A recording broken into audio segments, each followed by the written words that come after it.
उत्तराखंड में हिमाचल प्रदेश की तर्ज पर सशक्त भू कानून लाने की मांग लंबे समय से उठ रही है।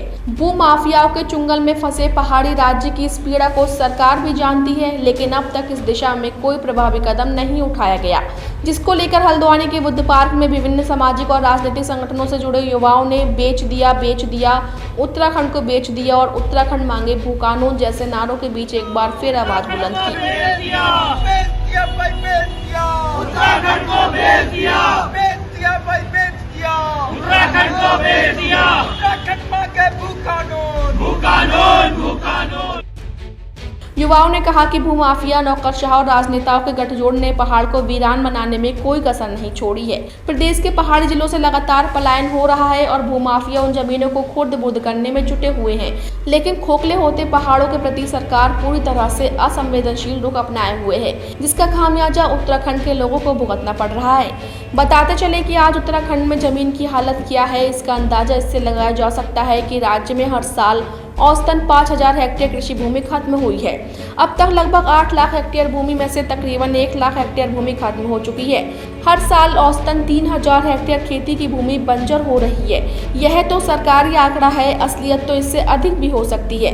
बताते चले कि साल 2000 में उत्तराखंड राज्य बना, जिसके बाद प्रदेश में बड़े स्तर पर हो रही कृषि भूमि की खरीद फरोख्त, आकृषि कार्यों और मुनाफाखोरी की शिकायतों पर कांग्रेस सरकार के तत्कालीन मुख्यमंत्री एनडी तिवारी ने संज्ञान लेते हुए साल 2003 में उत्तर प्रदेश जमींदारी विनाश एवं भूमि सुधार अधिनियम 1950 में कई बंदिशें लगाईं। इसके बाद किसी भी गैर कृषक बाहरी व्यक्ति के लिए प्रदेश में जमीन खरीदने की सीमा 500 वर्ग मीटर हो गई। इसके बाद साल 2007 में बीजेपी की सरकार आई और तत्कालीन मुख्यमंत्री बीसी खंडूरी ने अपने कार्यकाल में पूर्व में घोषित सीमा को आधा कर 250 वर्ग मीटर कर दिया, लेकिन यह सीमा शहरों में लागू नहीं होती थी। साल 2017 में भाजपा सरकार आने के बाद इस अधिनियम में संशोधन करते हुए प्रावधान कर दिया गया कि अब औद्योगिक प्रयोजनों के लिए भूमिदर स्वयं भूमि बेचे या फिर उससे कोई भूमि खरीदे तो इस भूमि को आकृषि करवाने के लिए अलग से कोई प्रक्रिया नहीं अपनानी होगी।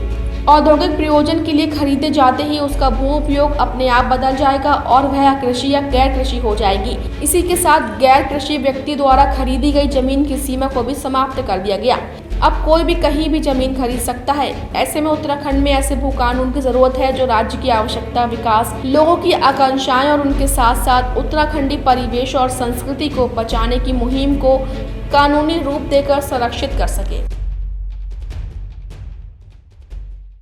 जी, लगातार हम कई वर्षों से भू कानून को लेके यहाँ पे धरना प्रदर्शन कर रहे हैं।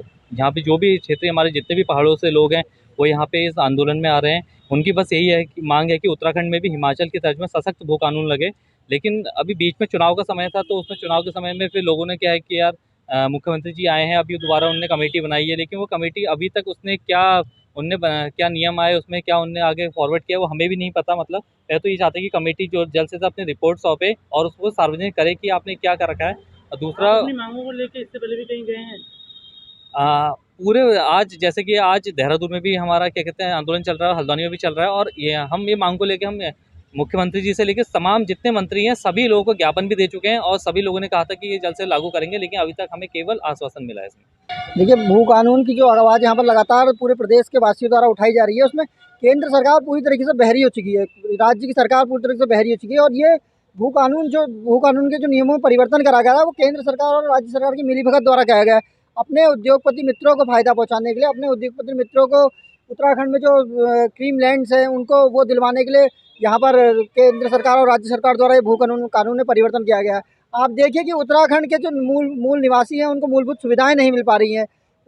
उत्तराखंड में इतनी बेरोजगारी है कि आज पहाड़ के पहाड़ पूरे खाली हो चुके हैं। पहाड़ों में पलायन की आज सबसे बड़ी समस्या पलायन है, और उसके बावजूद भी ये राज्य सरकार इस पर बिल्कुल भी विचार करने को तैयार नहीं है।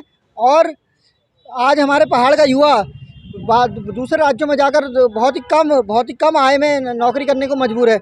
इसकी जिम्मेदार राज्य की सरकार, राज्य में जितनी भी सरकारें रही हैं वो सभी इसकी जिम्मेदार हैं। क्योंकि जो हमारा जो आंदोलन पिछले 1-2 वर्ष से चला हुआ है कि आपके माध्यम से सरकार तक हमारी बात पहुंचे, और देखिए कि जब तक ये भू माफियाओं को रोका नहीं जाएगा तो पहाड़ का पलायन नहीं रुक सकता है। आज पहाड़ में लगभग कम से कम 70% ज़मीनें बिक चुकी हैं, कई लोग बेघर हो चुके हैं, कई लोगों ने पलायन कर दिया है।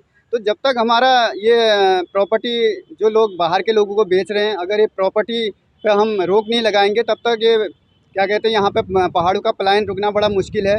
और मैं आपके माध्यम से भी ये हमारी उत्तराखंड सरकार और प्रदेश सरकार को भी कहना चाहता हूँ कि उत्तराखंड ये देवभूमि के लिए सशक्त भू कानून लाना बहुत ज़रूरी है, तभी यहाँ पहाड़ों का पलायन रुक सकता है।